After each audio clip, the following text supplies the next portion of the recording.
Oh, welcome to Georgia Institute of EMS presents EMS Underground. I'm Charles McFall. I've done way too many stories on or lectures rather, where I talk about welcome to Georgia Institute of EMS because I never opened the show that way, but that's okay. I've got Douglas Spencer here with me today, and we're gonna make it work out as good as possible. You don't have your nice light on your face and a stand. What's up, Douglas? I'm working today. Oh, that's what it is. That's what it is. You're working today. Okay. So we're branching out, right? We talked about we're gonna be doing some more fire talk. So we've attached ourselves to the Georgia Volunteer Firefighter page, and so we're broadcasting there. Of course, we're broadcasting on Georgia Institute of EMS and on YouTube. We are broadcasting as well. Good afternoon, Frank. How you doing? So let's just get right into it, Douglas. I teased last week that I've been turned on to some issues with Grady, and really, this is going to be a question. I want to caveat all this. This is questions. I'm asking questions. What I do, I kick the hornet's nest and I stir the pot and I ask questions. So people have sent me some information and pointed me some directions to look into, and I that's why I titled this show the way I did this week. Is Grady grabbing power again? Is Grady assimilating all of EMS? Because it surely feels that way. Because I know there's a story coming out about their actions down in South Georgia. I know the Georgia Ambulance Association has been reborn to stop them from doing a double payout Medicare and Medicaid system only for hospital-based EMS. And I know that they left Augusta under really cloudy terms. So I mean, these things are going on. And here it was sitting on this show, Douglas, going, man, I'm glad to see that people are coming together, working together, because that's what EMS should be, because COVID, pandemic, all this other stuff's going on. And then I get turned on to this Atlanta. I was told it was called the Regional Coordinating Center, but it's really the Atlanta Metro EMS Coordination Center is the name of it. Try Googling that. Very little pops up. So let me give you some background, because Douglas, I even asked you, like, you know anything about this coordination center and about the Georgia Hospital Association? And you went, Nope. basically, yeah. You're like, yeah, no, I haven't heard anything about it. And you're out in rural Georgia, just on the other side of Athens, Georgia. And you guys do 911. So I could see why you might not have heard about it, because this is supposed to be inside the perimeter. So here's the original statement that was sent out. As people may or may not know, back in December of 2019, maybe early December, late November, but right there in 2019, before we turned into the year that everybody's going to forget about in the history books. Grady had I think a 23-inch water pipe burst in their hospital and flood the hospital. And is a section of it, of course, but it did some massive damage. And of course, they had to say, okay, we've got multiple floors affected. We're losing rooms. I'm not sure what all affected, but I know they were transferring people out of the hospitals and filling up other hospitals, because this thing, and this is not the negative part, is a thing that happened. Right. So, sometime early December, this statement was released by Grady officially. Beginning at 7 a.m. on Friday, December 13th, Grady will begin accepting trauma, stroke, and burn patients only. Grady will immediately assume the role of operating the Atlanta Metro EMS Coordination Center. All ambulances transporting adult patients to hospitals within the perimeter of I-285 will contact this coordination center. Centralizing the coordination of Metro Atlanta EMS services will ensure patients are being transported to the appropriate facilities based on their medical needs. And at the time, everybody went, why Grady? But sure, we're in the midst of, it's the holidays, right? Which is a very busy time for EMS anyway, and busy time for human beings. This is 2 weeks before Christmas, so people are trying to figure out the holiday parties and what's going on with work and EMS and this and the other. So we didn't bat too much of an eye. But why Douglas is my question. Why Grady? Why did they take over running this? Did they found it, and why did they found it? Why is somebody else not doing it? Do you have any thoughts on this right now? Well, if you're in a room with a 500-pound gorilla, you pretty much do what the 500-pound gorilla wants to do. You've never done what I wanted to do. So no, that is not how that goes. Oh, we lost. He got a phone call. We lost his. I think you put yourself on do not disturb. I don't know. I told you this was going to go hilarious. badly. Yeah. And hey, Roy, thanks for popping in, and thanks for popping in, Frank. So your whole argument. I still don't have your camera back, but that's okay. I can still hear you, but yeah, the camera's not. You may have to disconnect and reconnect. I don't know. So that is probably what happened. Was it's holiday time, and I don't know. This show could actually be subtitled "I don't know," because I've been told things. Verifying it is a whole different ball game. Try it. Just try Googling Atlanta Metro EMS Coordination Center. You're not going to get crap popping up. You're going to get an article you're going to get the official statement from Grady. You're going to get an article from like WSB back in December that basically copied the official statement from Grady. It's very little. So nothing new going on right now. Nothing saying what's happening. This was supposed to be temporary. I still don't know why Grady, didn't, why Grady took it over, period. So yeah, they took it over. Okay. By phasing off diversion and opening our doors to trauma, stroke, and burn patients, Grady will again be able to provide the critical services other hospitals in the community rely on Grady for, and we hope to release some of the burden, blah, blah. No, I have no problem with that statement. I still have a problem with why they took it over. And it's supposed to be temporary. Okay, so this is in December, and they said it'd take 3 to 4 months to get repairs fully done. To my knowledge, Grady's repairs are fully done, and they're back operating at 100%. Again, very hard to verify any of this stuff. Okay, so that's January. It's August. No, it was August when I got this information. September. It's now September, right? Danny Harris says it's about time someone accepts responsibility for EMS. Danny, are you saying Grady should accept responsibility for EMS? Are you saying you want Grady to run statewide EMS? What are you saying with this statement, Danny? Because I'm going to tell you, being in the field for as long as I've been in the field, it ain't Grady. There's no way. Honestly, I'll even take a step back further. No ambulance service should take responsibility for EMS, period. Done. It should be independent boards, not even state-run boards. We should have the state DPH like we have, but we need to have independent, both citizen-based, EMS-based, and other professionals-based. What do you call these things? Oversight committee. Committees are where I live. Thank you, Douglas. Thank you for helping me out with the word committee. Oversight committees to set standards and main standards across the board down to the counties. And David Newton, I do have some. I did read. I don't know if I copied it into my notes, but I did read that David Newton. Of course, he came on about that time. It was in transition for DPH and all that. But I did read that David Newton's actually trying to put it to the counties that the counties can set their own standards for EMS. I think there needs to be a baseline across the state, like essential run times. We've talked about that, man. This is something we've had this conversation so many different times about run times and how it's going to be different in Oglethorpe County.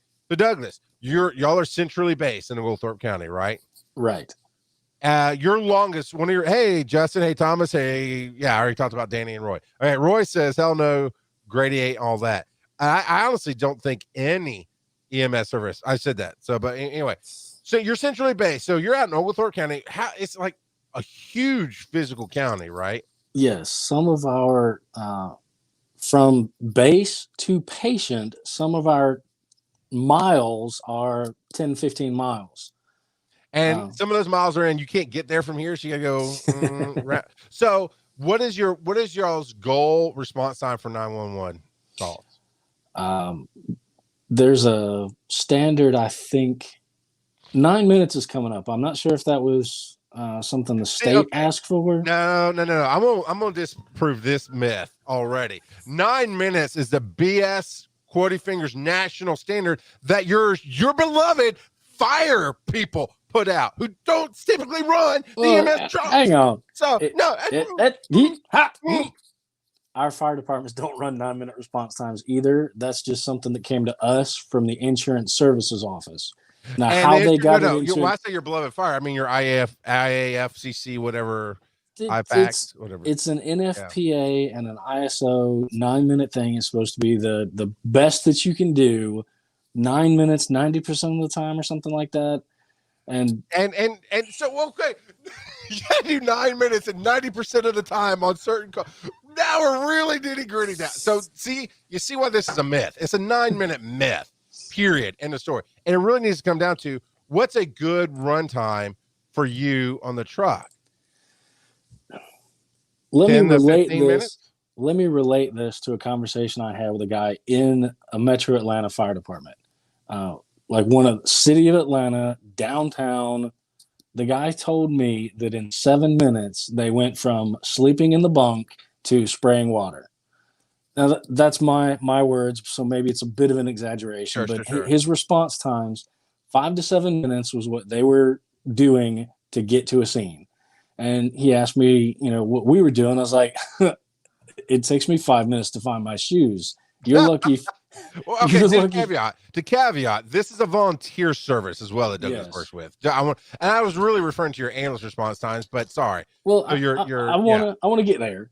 All right, fine. So it spills over that our fire response is rural, it's volunteer. Our fire response is 20 minutes, which is also our first responder times. By the time you take the guy that's at his house and he gets somewhere, very often the only time we beat an ambulance to a scene is if we happen to be going to our neighbor's house, or if we're 5 miles from the call, the ambulance is 15 miles from the call, stuff like that. Okay. The ambulances do very well in initiating the response, but getting there is entirely dependent upon how far you have to go. So most of our calls are in an urban area. Most of those calls are easier to get to, but you've got the statistical fact that if you're going 15 miles to a patient, it's going to take you time to get there. Yes. Which is kind of my point about the 9 minute myth, right? So if you are Fulton County Fire, and I honestly don't know how many stations they have, I'm gonna make it up. You got 30 stations to cover Fulton County, right? That's North Fulton, even.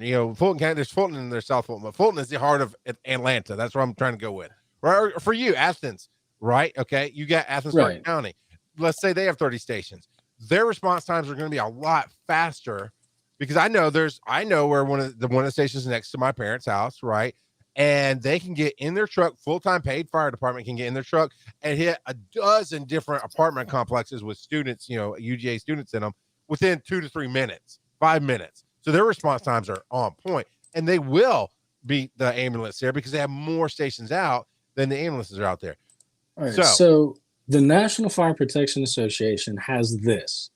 In an urban area, the response time is 9 minutes, 90% of the time. In a remote area, the response time is 14 minutes, 80% of the time. Okay. In a travel distance that is greater than 8 miles, it is dependent upon the travel distance. Okay. You've got distracted now. I was really just trying to dispute a myth and move on. But those are good numbers. And Nathan says when he worked in Cobb County, 12-minute average was the response time. And then he follows up with Paulding County is a 15-minute average. If you're going to start applying a standard, this is a standard that exists, and you can kind of translate it. Yeah. To build off of, right? Because you're not going to get the same one everywhere. Exactly. So now we're bringing it back to where I wanted to be. We need counties to set up their own response times for EMS and fire based on some standards. Those are fine standards to be based on. That's something we've talked about on the fire side of things. There cannot be a single standard statewide because Metro Atlanta does not work like rural Georgia. Exactly. So, do you really want Grady running Oglethorpe County? I don't. Because it's a potential. It's always a potential. They're out there trying to get rural counties to take them up. Again, they did Augusta for non-emergency transport, and that I'm going to talk about that here shortly. But yeah, back to that comment that Danny put in. I think his name was Danny. Danny Harris put in. I don't know if they're saying somebody needs to call Grady out or they're saying Grady should take responsibility for EMS. Because honestly, that's the mindset I'm fighting. I'm fighting that AMR should not be responsible for EMS standards in Georgia. Grady definitely shouldn't be. Wellstar shouldn't be. They're a hospital and not EMS. Nobody who, if your interest is making money in this field, you should not be responsible for telling everybody else what they need to do. And Grady is. Now, you says a 500-pound gorilla in a room. It could have been at the time. My understanding, and again, this is subtitled, I don't know, because you can't verify anything. Because nobody's going to say, yeah, we did that.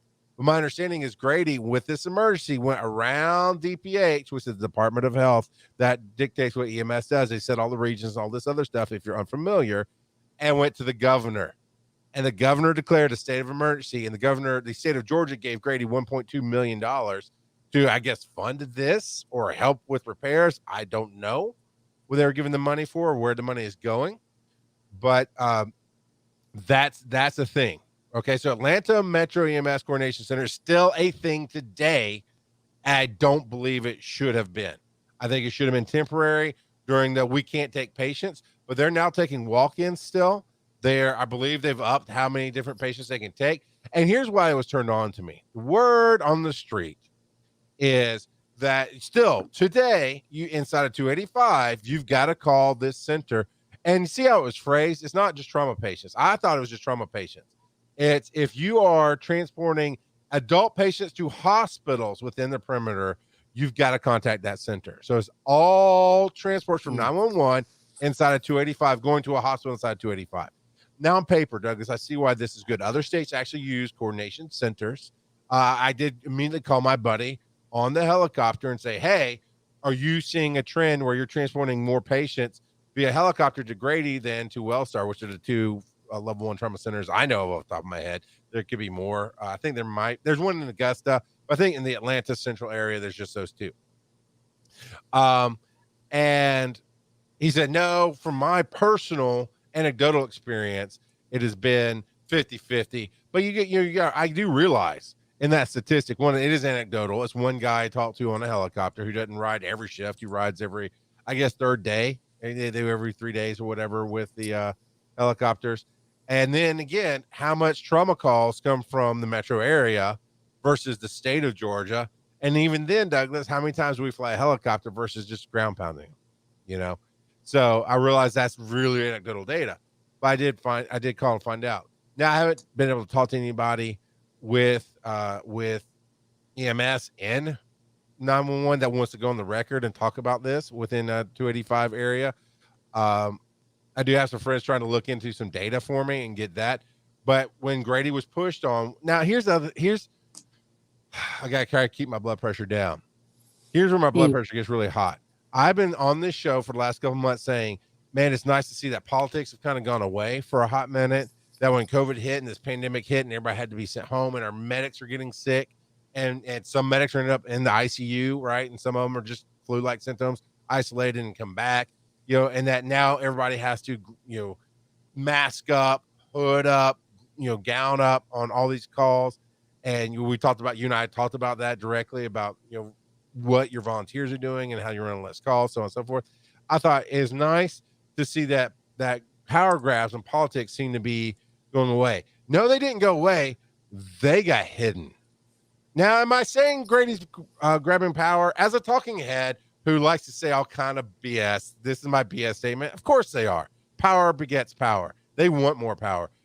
I have called Grady out on how many times they've gone into small counties and promised things that they're not going to deliver, and they pull back.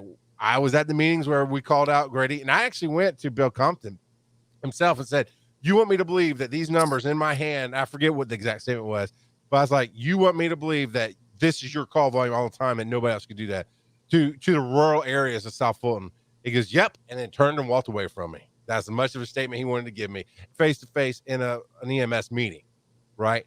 So I absolutely believe that they want more power, more money. If any of the rest of what we talk about, and this is where it's all hypothetical at this point, if any of this gets proven, I say the CEO of Grady has to go and Bill Compton has to go. And I'm going to say that too. You're old school, Bill Compton. You're too old school. You're too sheltered. I would call out AMR. I will call out, I'm trying to think who my friends are. AmeriPro. I will call out National, saying you need to make your numbers transparent. And that's where I think a citizen, I don't know what you call it, but an independent oversight committee for EMS would help with. Make numbers transparent. Stop making it good old boy systems where, this buddy's is this position on the council and this buddy's that position on the council, or everything else. And I haven't even got to what else we're going to talk about here, but we've got to be transparent. And we are here. Number one, I got into this field to help people. And I think most people get into this field to help people. I progress in this field to do more good. And if you've known me for any length of time, you've known I always ask questions when I don't understand stuff. Now, sometimes it's questions like now, like, why are you doing that, Grady? And I'm all aggressive about it. But sometimes it's actually, no, educate me. And that's why I try not to make a stance on, okay, this is my hypothetical crappy stance. And you can take this quote out of context, rake me through the mud, and somebody's going to come out and watch the video, or I'll provide them with the audience saying, no, this is a hypothetical. Because I would never actually say this because it's an entity, not something that can be this, but I would never go, Grady is evil. Well, no, Grady can't be evil because Grady is an entity. It is a building. It is a structure, a corporation. Do some of the people at Grady do what I think is bad for EMS and bad for our community is health? Yes. When Grady goes running to the state like a big ass crybaby going, we're too big to fail. No, you're not. Stop doing the shady shit you're doing and start billing appropriately. Because no hospital is too big to fail. Right, Douglas? The Titanic wasn't supposed to sink. That's an interesting reference there. But sure, you're right. And I'm like, no, get your crap together. But here's the thing. Nature abhors a void, right? Do you remember what Wellstar used to be called? It's the second biggest hospital in Atlanta. Or it's the other big hospital is what I'm trying to say. I'm not trying to say they're smaller than Grady. But you've got Grady and you've got...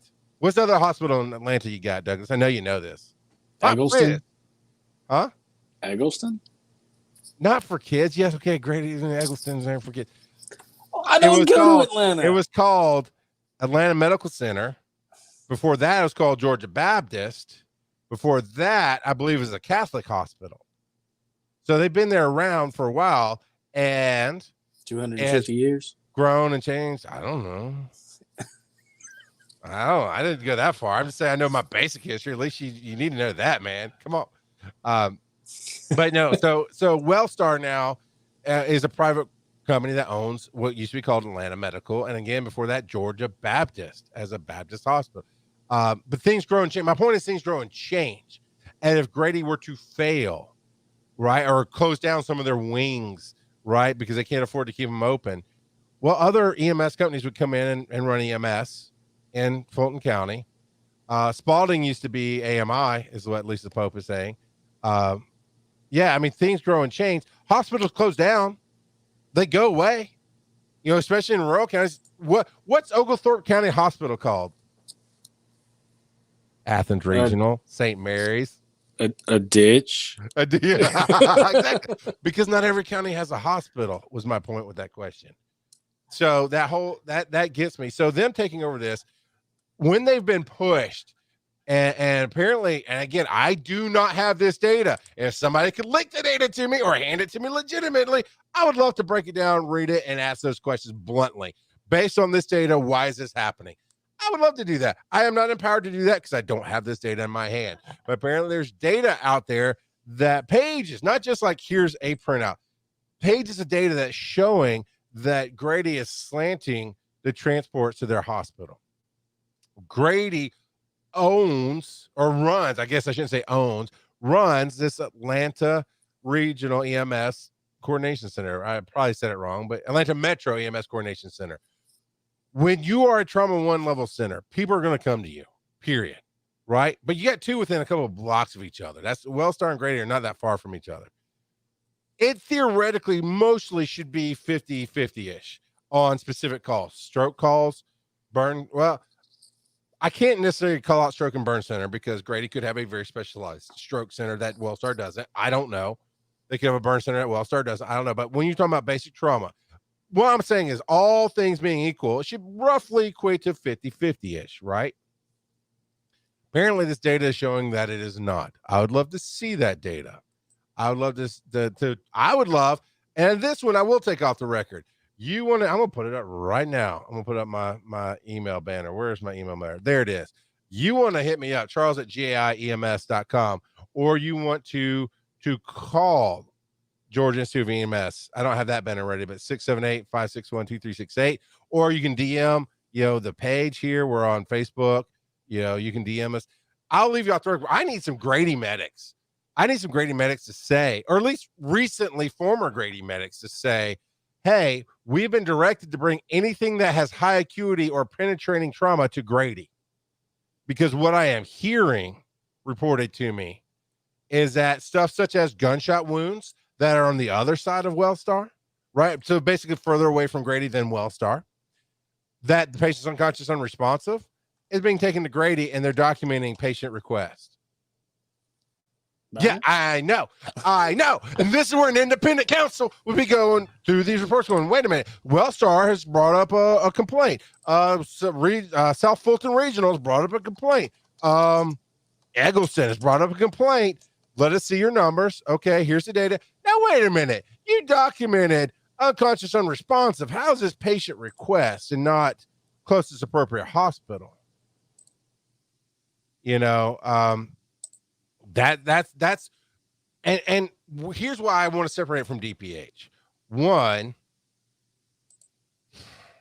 we got to remove the politics. I was trying to think of how to say this nicely. We have to remove the politics of it all, right? So if you've got friends in high places, and you might not for very long, in my opinion, because this governor might not last past the next election. And Grady, if that's who's in your pocket, I'm just saying you got to be. I'm not saying pocket isn't illegally. I'm saying as we're buddies, Douglas. If I said, hey, man, let me borrow some fire gear, you'd be like, okay, just turn it back in by this time. That's what I mean in your pocket when I say that.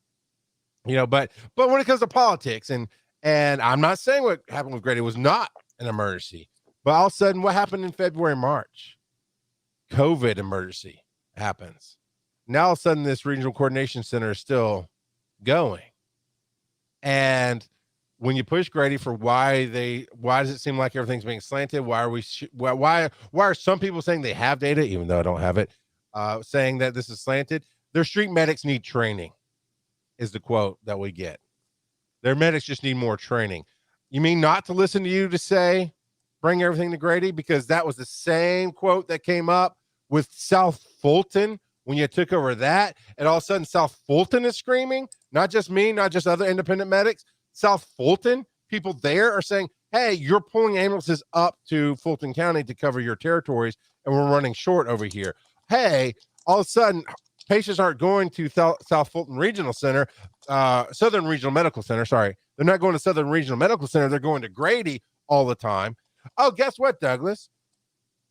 Piedmont owns Newton General Hospital. I love your face, by the way, on the podcast. He gives me the, yes, tell me more face. But Piedmont owns Newton Hospital in Newton County, Georgia. Okay. And they were going to give up because Piedmont does not run EMS at all, except there because Newton was already running it there. They had the hospital owns the certificate of providership for that county. And they're like, all right, we don't want to do this anymore. And of course, National came in, a few other people came in, but Grady came in. And the second, I mean, not the literal second, but very quickly after Grady said, oh yeah, we're going to put in our bid with the county to run this, the hospital went, nope, we're going to keep this because Grady is well known for taking as many patients back to them as possible. And the hospital didn't want that at all. They wanted people coming to the Piedmont Hospital there in Newton, right? And maybe there's more at play. Now I get to be the talking head and go, Douglas, what do you think about this? Maybe they already kind of knew that Grady tries to, because Grady also does non-emergency transport. Maybe they already knew Grady was trying to take non-emergency calls, especially from their hospital to Grady. And Piedmont, having a bunch of hospitals, wanted to keep it in their chain, which is also not exactly kosher. Well, yeah. I mean, if you're a private company and your job is to look out for your interests, then yeah, that's what I would expect you to be doing. Yeah. But You I know, mean, but that's that's okay. That's the problem I have. Yes, I will argue you have to make money to run a business, right? Where do we draw the line between running a business and and looking running out for the better EMS. good? Well, no. EMS can fall under that because, dude, you can't run Little Thorpe County EMS if you don't have a budget to pay people and get new trucks and put equipment on it, right? You can't, my opinion, you cannot make life safety a profitable business in rural counties. You Okay. shouldn't Okay. make life safety a profitable business. But you're saying you can make it a profitable business in suburbs and urban areas. I have no opinion about that. I don't know if you could or couldn't. I know. I understand where you're coming from. I understand where you're coming from. I absolutely appreciate your stance on it. But this is my problem with the bigger conversation is my opinion is we serve the people. And yes, we need to make money to serve the people. I'm not going to show up and run an ambulance without getting paid for it. I got to put food on my table, right? So I need a paycheck, but I still am there. So if you take money off the table, I don't have to worry about it. Then I can go to your grandma's house, Douglas, and be like, oh, I can't pay the bill because of my Social Security check. And I'm like, don't worry about the money. We got you. And I'll tell you a little secret. I've told the secret always, which is, you know what? They can't take what you don't have. So you know what? Get medical help, right? I can be there to help with the medicine. There needs to be a limit. There's a limit in businesses on who can merge and who can't merge and how much of a market you can own in one area. But there's not a limit on hospital. What? Go ahead, sir. The monopoly Until you rules. start looking at utilities, because you can absolutely have monopolies. Or hospitals. Yeah. That's kind of my point. Is you can absolutely have. You're right. There are utilities that monopolize areas, including down to niche neighborhoods where I can't get a competitor. I'm out of that neighborhood now. It's been a long time, but I can't get a competitor to give me good internet because this neighborhood made a contract with this one provider, and that's the only person who can give you internet in this neighborhood. Period. In the story. Well, it sucks for you for moving into a neighborhood. It was.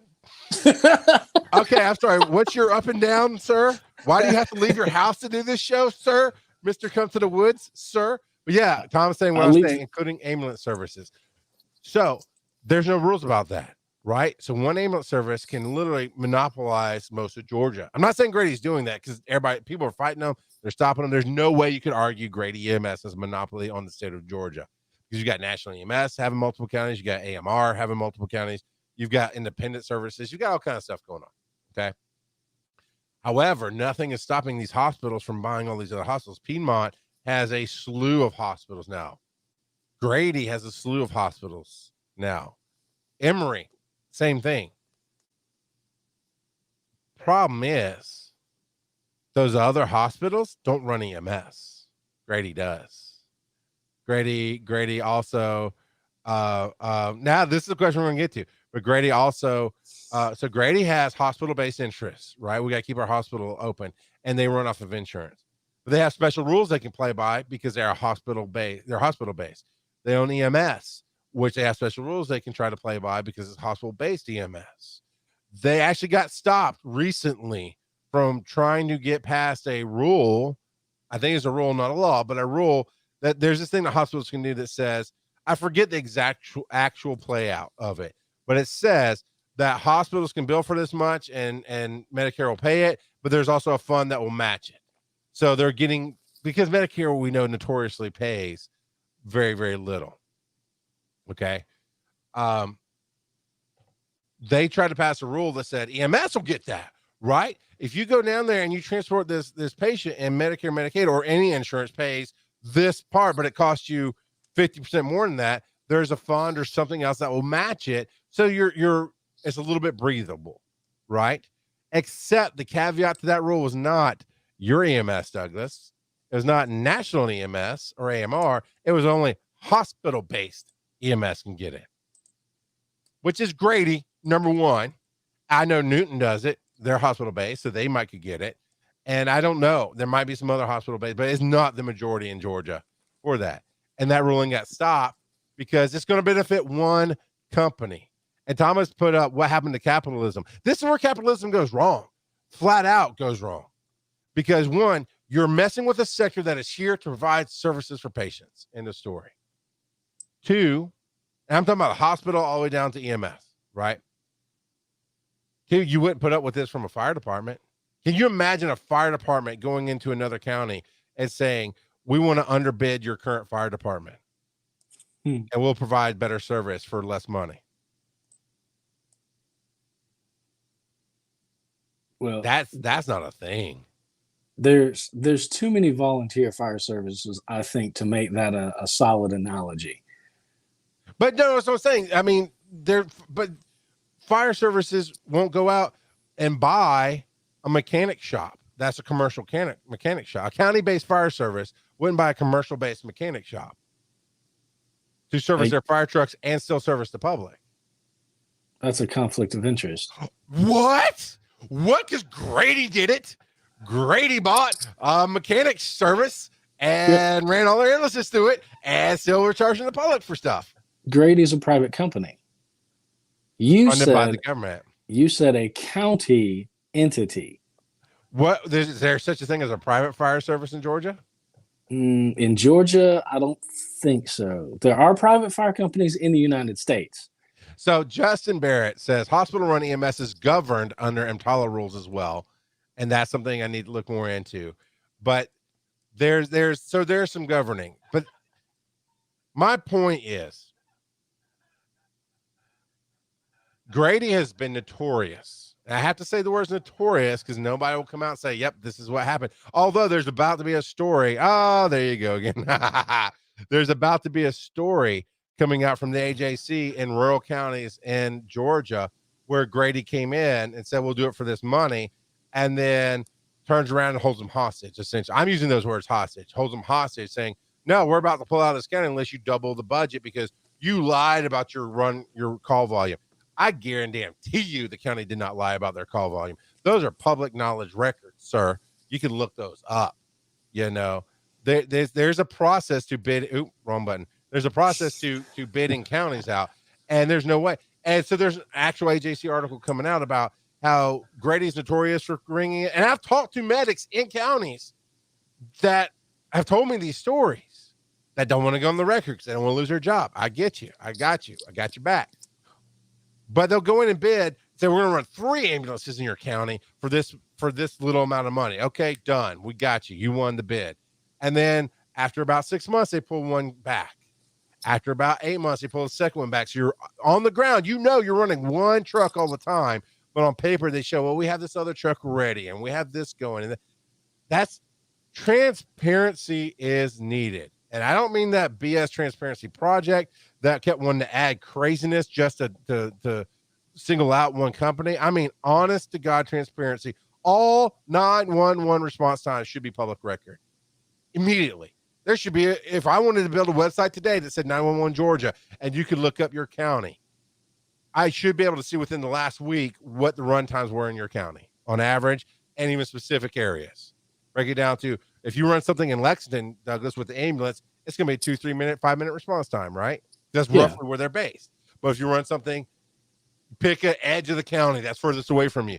You run something there, you should be able to focus on that part of the county and go, okay, well, it's distance based. It's 15 miles from the ambulance station, so a 20-minute response time is understandable, right? We should be able to see this. All right, I got a comment here from Danny Harris. Back up. I am a 30-year retired professional paramedic. For 30 years, response time has always been a concern. As far as I know, nothing has been done about it. And Danny, I can't say anything out of hand has been done directly for it. It has always been an issue. And every time, and National has been on record saying we're a private ambulance company. Our numbers are our own. You know, they don't want to show all their times. That's where my issue is. Grady, their solution to run times in Fulton County was to include Fulton County into their South Fulton County into their Fulton County 911 dispatch, which they run. It's not run by an independent dispatch center. It is run solely by Grady. I have a huge problem with anybody who can hide their own numbers. I don't care who you are. My buddy, I am openly friends with Terrence Ramatar of AMR. He's one of the higher ups. He does Southeast Regional Directorship. He runs with the government liaisons and whatnot for the Southeast. But I would call him out in a minute and say, Terrence, you need to put your numbers on the table. Absolutely. If you're running private non-emergency transports, that's fine. That's your business. What about proprietary knowledge, right, Doug? Is that the word I'm looking for? Yes. You're running a private, but 911 should never be private sector, as in, no, it's our company proprietary information. We're not going to share that. No, that's you call 911. You didn't build the 911 system. You didn't put it all in place. You didn't sign the federal mandates that said 911 is a thing across the United States. So that's not proprietary information. All right, getting back to what's going on now with this regional center. So when you question the coordination center, they say it's medic discretion or patient request. Except there's documentation, and again, I mentioned this already, that shows unconscious patients. These are bullet points I made when I was doing my research. As a patient requests to bypass local hospitals. Okay, so here's the possible new news. Again, I say possible because I cannot find a tie between Atlanta Metro EMS Coordination Center and the Georgia Hospital Association. I went to the Georgia Hospital Association page. I looked all over those pages, couldn't find a tie. But the word is that the Georgia Hospital Association is buying into this regional coordination center.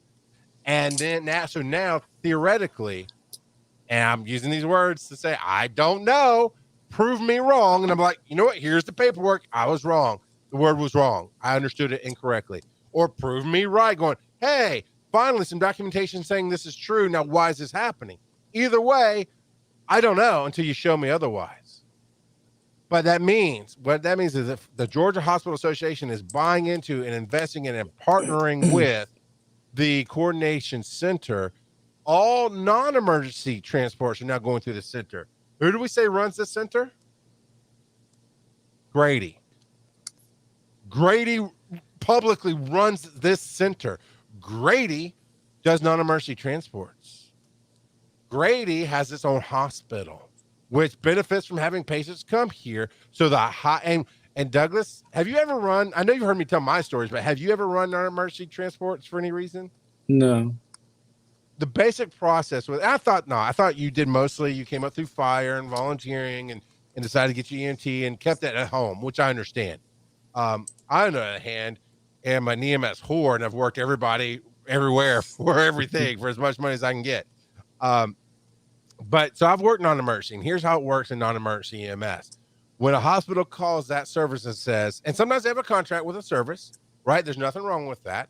I still don't have a problem with Grady going out and trying to get non-emergency contracts. I have no problem with national. I've always said there needs to be a delineation between 911, this service, and a big financial corporate safety firewall that says this is Grady non-emergency or national non-emergency.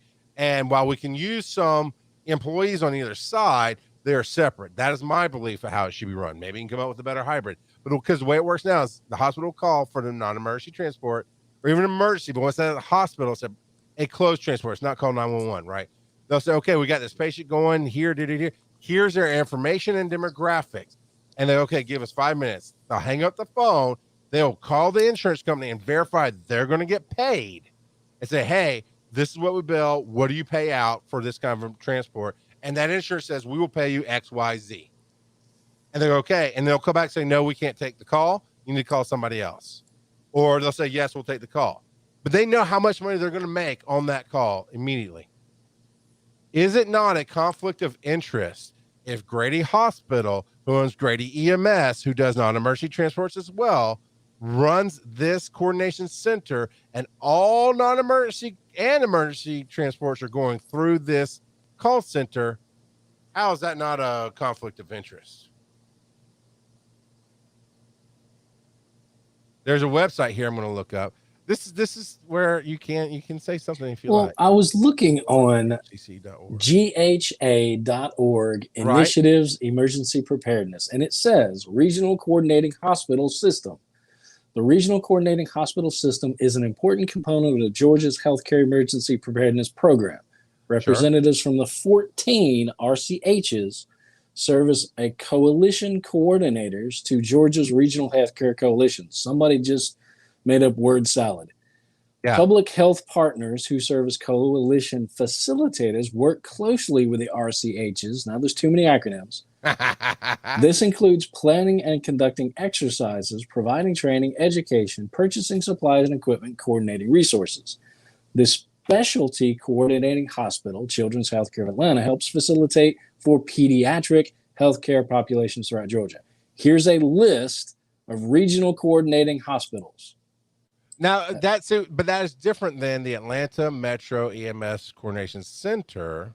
Well, I think what it is the Atlanta coordinating is Grady's, but there's one in here for Dalton, Gainesville, Rome, Piedmont, for Athens, Macon, Augusta, Dublin, Columbus, Savannah, Albany, Tifton, Waycross, Marietta. So I don't know if there's 14 different centers, and these are the coordinating centers for each center. This looks like regions, because these are the healthcare coalitions, A, B, C, D, whatever. Right. And I've heard of the healthcare coalition, and I don't know. I just got a notification somebody messaged me, but I can't pull it up. Okay. So I do have one there that's going to maybe tell me something. We'll see. That website, that georgiarcc.org, is a regional patient distribution page. And like right now, it's showing Piedmont Atlanta Hospital, Fulton, overcrowded for the ED. ERs on diversion, ER saturation, ICU, CCU diversion, medical diversion. So these are things. Emory, Midtown, Fulton, normal, with ICU saturation. So you can see some things going on. Wellstar AMC just popped up real time. Fulton, severe ED is severely overcrowded, and they're on stroke diversion and ICU, CCU diversion, and have an ER saturation. So these are hospital based. Okay. And that Justin's saying that's different from what we're talking about. But we need something like this with EMS, but not necessarily real time. We don't need to know diversion. We need to know, what was my run time? I'm in Conyers, Georgia, so National EMS Service is my area. I want to be able to look up Rockdale County run times, and within the last week, see 911 run times for level 1, and have a clear. See, here's the other thing: we don't have a clear definition of priority 1 versus level 1, right? Each company kind of differentiates, and they don't put out, well, how do you decide what is level 1? Well, obviously, heart attacks, patient not breathing, stroke, seizures, those are level 1s. But then what's level 3? Well, anything else, we kind of have this thing. And it's always this proprietary thing going on. I have a problem with it. Transparency. We need more transparency. But I saw what you found. And yes, they have partners in that. But I'm not finding is a direct tie that the GHA, the Georgia Hospital Association, is tied in with this coordination center. Now, here's the other thing. When you look up coordination center EMS, nationwide, there are states that absolutely use an independent coordination center to make it easier. Because on paper, Douglas, doesn't it sound better if I could say, hey, you don't have to waste precious minutes finding a hospital for your patient. You've got a patient that's crashing, right? You're stabilizing them, but they're not doing well. And you really got to go to the hospital, and you know the local one can't handle it.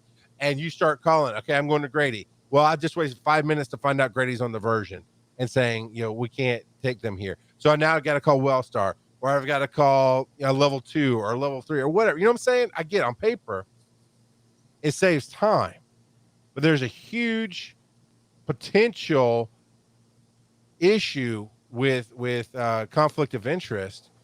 And honestly, I'll go on record. I don't like Grady. I love the people there. I have no problems in general with the medics who are there, because they're people. I'll take you as you come. If you're an asshole, I'll think you're an asshole, but not just because you work at Grady. If you're a great person, I'll think you're a great person and tell you, do what you can while you can at Grady. But, ultimately you're going to go to the Nicole Spitzer, like more cowbell, but more transparency. I need more transparency. Is what I need. All right, let me see what this message is that somebody hit me with. Yeah, so I did get a message from somebody who's not happy with it. I'm just going to leave it there. They said, of course, they can't comment live or on the stream, which I respect. I respect that 1000%, but they didn't like it. And Danny, no, you're right. Okay, so now I understand. See, thank you, Danny, for clarifying. Earlier on in the podcast recording and here live in recording, if you missed it, Danny said, when I said that Grady took over this regional council, assumed the role of it.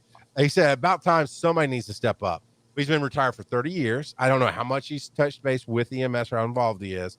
Because we found out later he's retired. He goes, okay, didn't mean to change the subject. I was just thinking more that response times was the basis for most problems. And you're not wrong. But the topic I'm really talking about today is Grady taking on power and then essentially business-wise stealing from other companies. Wellstar's private. I think Piedmont's private. Emory's private. You know, I'm assuming all these big hospitals that have bought out the little hospitals, that they're private organizations. Okay. So if Grady is running EMS inside the perimeter, so that's DeKalb County, which is AMR, that's South Fulton, which is Grady. That's, I think there's some other counties touching on north and west sides of Atlanta that are run by other services. They get told what hospital to bring it to, period. Because they're transporting to a hospital inside the center of 285. That's not a response time issue. That is bring us the paying patients to Grady, send everything else to everybody else. That's the oversimplification. That is heinous accusations that I would never make to Grady without documentation in my hand. That's the feeling I have. I can say that because I'm a talking head. I'm not the AJC. I feel like Grady is taking good patients from other hospitals. Questions that came up: how's RCC being paid for? How's this coordination center being paid for? Russell Skinner is asking, how are things in Athens? I know you're closer to that than I am right now, Douglas. How are things in Athens? There's only 2 hospitals, so. But when National runs the 911, they've got 911 for Athens, Clark County, and Oglethorpe County, which touches that. Do you know of any issues? Have you heard of any issues?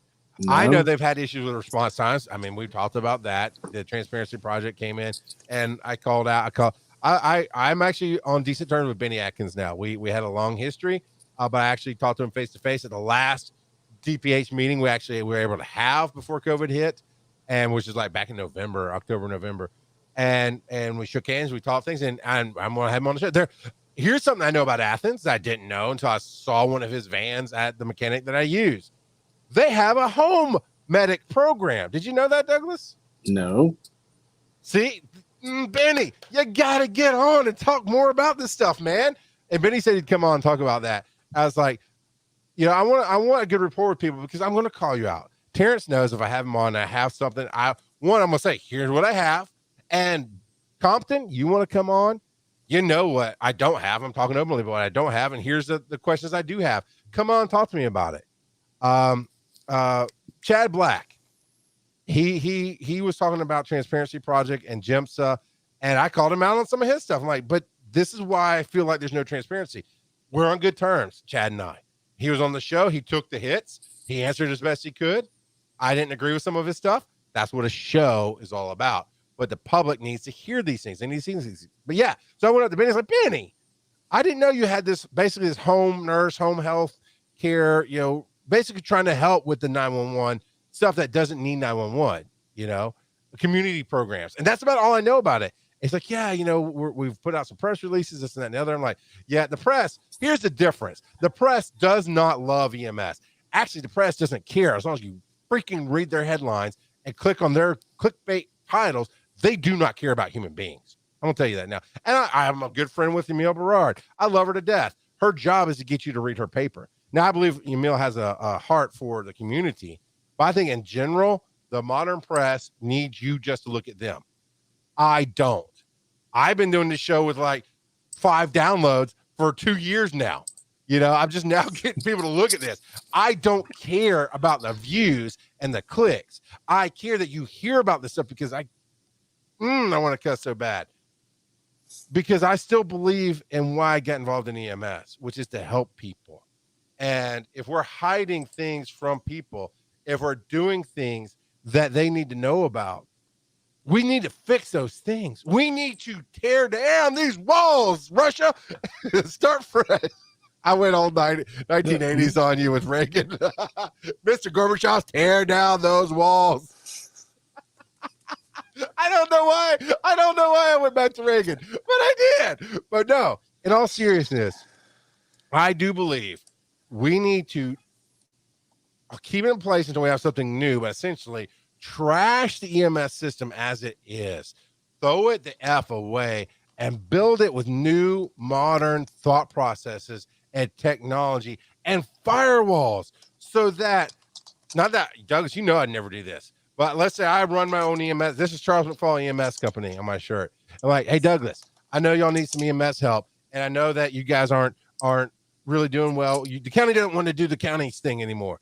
Let me come in here. Tell me what I need to know to bid that. And then Douglas, because we've known each other for, wow, man, what, 25, 27, 30 years? Yeah. Something like that. Jesus, crazy.